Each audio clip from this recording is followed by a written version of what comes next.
নমস্কার বন্ধুরা, আমি মানস বিশ্বাস, দ্য বং ইন্সপিরেশন ইউটিউব চ্যানেলে তোমাদের সবাইকে স্বাগত জানাই। আশা করি তোমরা সবাই সুস্থ আছো এবং ভালো আছো। তা আজকে আমি তোমাদের কিছু কথা বলবো যারা শুধুমাত্র পুলিশের চাকরি অর্থাৎ WP constable lady constable, WP SI lady SI, Kolkata police constable lady constable, Kolkata পুলিশের এসআইয়ের পরীক্ষাটা দিয়েছে গত প্রায় 1 বছর 3 মাস আগে। এই সমস্ত পরীক্ষার জন্য যারা একদম ডেডিকেটের সাথে পড়াশোনা করছো তাদের জন্য তোমরা ভালো করে লক্ষ্য করে দেখবে যে গত 20 দিনে আমি আমার চ্যানেলে একটাও ভিডিও কিন্তু আপলোড করিনি। তার অন্যতম প্রধান কারণ সবারই একটাই প্রশ্ন, দাদা পরীক্ষা কবে হবে, ওবিসি মামলা কবে ঠিক হবে। তা বর্তমান পরিস্থিতি তোমরা সবাই জানো যে রাজ্যের পরিস্থিতিটা কী, এটা হওয়ারই ছিল। এবং সবথেকে বড় বিষয় যে এই সমস্ত কিছুর মধ্যেই তোমাদের শুধুমাত্র পুলিশের পরীক্ষা না, ডব্লিউপির বাদেও ডব্লিউপিএসসি অনেক পরীক্ষা কিন্তু স্থগিত হয়ে আছে। একটা কেমন সেই সেই অরাজকতা টাইপের একটা সিচুয়েশান হয়ে আছে, না কোনো উদ্দেশ্য আছে, না কোনো লক্ষ্য আছে, কেমন একটাভাবে তোমাদের কিন্তু এখন জীবনযাপনটা হয়ে গেছে।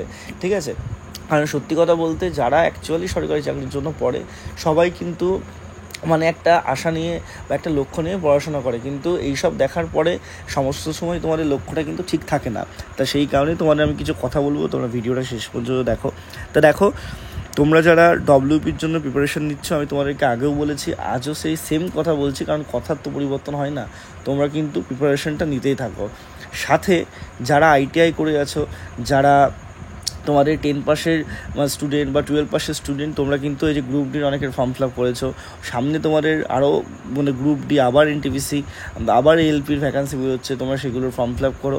তোমরা একটু সেন্টারের জন্য, যেমন অনেকে এসএসসি জিডি, যাদের হাইট আছে তোমরা এসএসসি জিডির জন্য খাটো।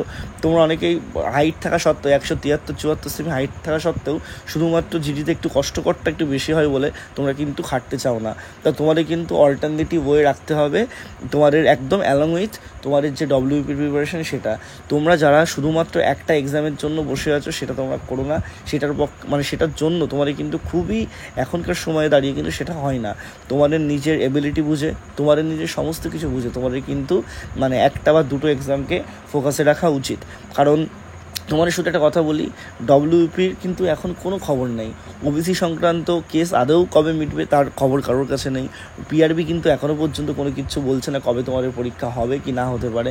তোমাদের এখনও পর্যন্ত 1 বছর 1.5 বছর হয়ে গেছে, কিছু পরীক্ষা তার রেজাল্ট এখনও বার করতে পারেনি, শুধুমাত্র প্রিলি রেজাল্টও বার করতে পারেনি। তা সব কিছু একবারে হয় না, ঠিক আছে। তা তোমাদের পুলিশের পরীক্ষাটা ভালোভাবে হতো, সেটাও কিন্তু এখন হচ্ছে না। তা তোমাদেরকে বলবো অল্টারনেটিভ ওয়েতে তোমরা পড়াশোনা করো। অনেক ভ্যাকান্সি তোমাদের বেরোচ্ছে, সামনে তোমাদের ক্লার্কশিপের আবার ভ্যাকান্সি বেরোবে। তোমাদের তো ডব্লিউপির জন্য ইংলিশ পড়তেই হয়, সে অবশ্যই ইংলিশের মধ্যে অনেক তফাৎ আছে, কিন্তু চেষ্টা তোমরা করতে পারো। শুধুমাত্র অল্টারনেটিভ ওয়ে তোমরা কিন্তু রাখো। তোমরা অনেকেই ডিমোটিভেট ফিল করছো, দাদা এরকম হলো, দাদা ওরকম হলো। দেখো, এগুলো হওয়ারই ছিল, ঠিক আছে। আজকে এই সুপ্রিম কোর্ট যে রায়টা তোমাদের শিক্ষকদের জন্য দিয়েছে, অবশ্যই যোগ্য শিক্ষক যারা তাদের জন্য তো কষ্ট হচ্ছে, কিন্তু এই রাইট অ্যাকচুয়ালি হতোই। এরপরে তোমরা দেখবে প্রাইমারিতেও কিন্তু কিছু না কিছু হতে পারে, ঠিক আছে। সেটা আমি বলার অবকাশ রাখে না, কারণ সেটা হচ্ছে আদালত বিচার্য বিষয়।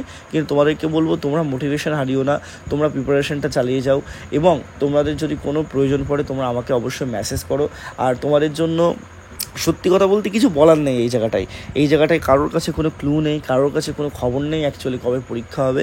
কিন্তু একটা কথা মাথায় রাখবে, যখন রিক্রুটমেন্টটা শুরু হবে তখন কিন্তু খুব তাড়াতাড়ি সব রিক্রুটমেন্টগুলো হবে। তা সেক্ষেত্রে তোমাদের বলবো তোমরা প্রিপারেশনটা চালিয়ে যাও, এবং এরপরে তোমরা নিয়মিত কিছু ভিডিও পাবে। আমি এখন আর শিডিউলড মেনে আমি প্রত্যেক দিন আর ভিডিও বানাতে ইচ্ছেটা করে না। যখন তোমরা ভিডিও পাবে এরপর থেকে তোমরা প্রত্যেক দিনই আশা করি ভিডিওটা পাবে। তা তোমরা কিন্তু সেইভাবেই পড়াশোনাটা করতে থাকো। তোমাদের যদি কোনো কোয়ারিজ লাগে অবশ্যই আমাকে জানাও।